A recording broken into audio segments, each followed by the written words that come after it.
صحیح بخاری کی حدیث ہے، رسول اللہ صلی اللہ علیہ وسلم نے فرمایا جو شخص جمعے کے دن غسل کرے اور خوب اچھی طرح سے پاکی حاصل کرے اور تیل استعمال کرے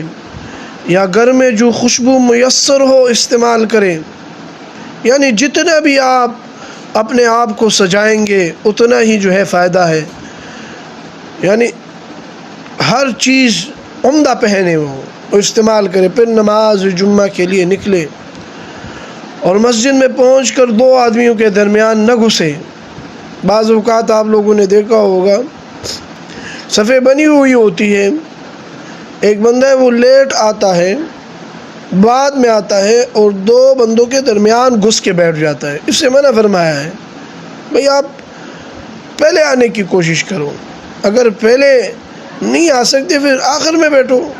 لوگوں کے درمیان گھسنے کی تجھے کس نے کہا ہے؟ رسول اللہ نے منع فرمایا ہے،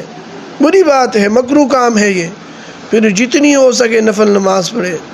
اور جب امام خطبہ شروع کرے تو خاموشی سے سنتا رہے، تو اس جمعے سے لے کر دوسرے جمعے تک سارے گناہ معاف کر دیے جاتے ہیں۔